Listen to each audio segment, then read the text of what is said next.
Òní ni ọjọ́ àìkú, ọjọ́ 17 nínú oṣù keje ọdún 2025.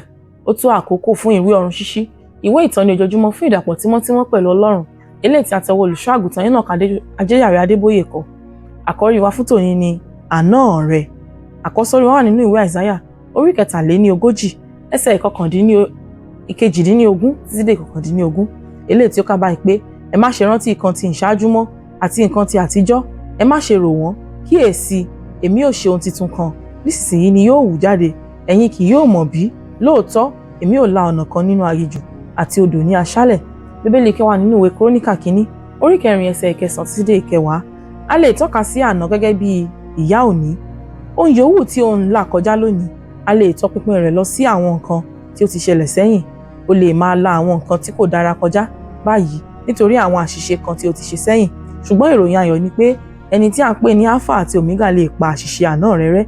Ó lè wẹ gbogbo àṣìṣe àná nù pẹ̀lú ẹ̀jẹ̀ rẹ̀.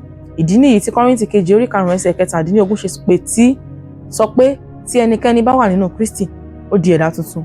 Ohun àtijọ́ ti kọjá lọ, ó sì kíyèsí wọ́n di titun.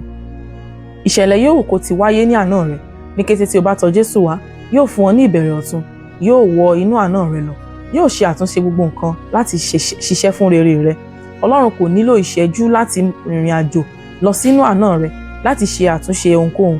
Nínú Ìfihàn orí 1 ẹsẹ̀ 8 wípé èmi ni Alpha àti Omega, ìpilẹ̀ṣẹ̀ àti òpin ni Olúwa wí, ẹni tí ó ń bẹ, tí ó ti wà, tí ó sì ń bọ̀ wá, Olódùmarè. Ọlọ́run ni Alpha àti Omega, ó sì lè padà lọ sí ọjọ́ tí a ti sọ lórúkọ, ọjọ́ tí a bí ọ, kódà àsìkò kí a tó bí ọ, láti yí àwọn nǹkan padà fún rere rẹ. Àwọn ènìyàn kan ní ìṣòro lónìí nítorí orúkọ tí wọ́n ń jẹ́. A fún àwọn ènìyàn kan ní orúkọ láti ṣàfihàn àwọn ìṣẹ̀lẹ̀ tó rọ̀ mọ́ wọn tàbí ìdílé wọn ní àsìkò ìbí wọn. Fún àpẹẹrẹ, tí a bá sọ ẹnìkan ní èṣù gbogbo, ìtumọ̀ rẹ̀ ni pé èṣù gbogbo, ìtumọ̀ rẹ̀ ni pé Sátánì ti gba ògo. Irú ẹni bẹ́ẹ̀ kò lè dá Sátánì pé òun yọ òun lẹ́nu, nítorí orúkọ ẹni náà ti fi ìwé pe Sátánì láti yin ara rẹ̀ lógo lórí ẹni náà. Irú àwọn ẹni bẹ́ẹ̀ kò lè ṣe ohun púpọ̀ nípa àwọn nǹkan tó ṣẹlẹ̀ ṣáájú ìbí wọn tàbí bí a ṣe sọ wọ́n lórúkọ. Ṣùgbọ́n ẹnìkan wà tó lè padà lọ sí àsìkò náà kí ó sì yí ìṣẹ̀lẹ̀ padà. Ọlọ́run lè lọ sí àná rẹ láti yí àwọn nǹkan tí kò sí nínú ìfẹ́ rẹ̀ fún ọ padà.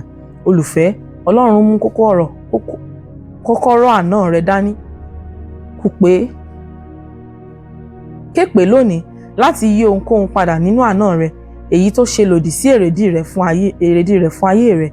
Gẹ́gẹ́ bí Jábésì nínú Bíbélì kíkà tòní, mo gbàdúrà pé bàbá mi yóò mú gbogbo nǹkan òdì nínú àná rẹ kúrò, èyí tí ó lè máa ṣe ìjàmbá fún òní rẹ, yóò sì fún ọ ní ìbẹ̀rẹ̀ ọ̀tun ní orúkọ Jésù.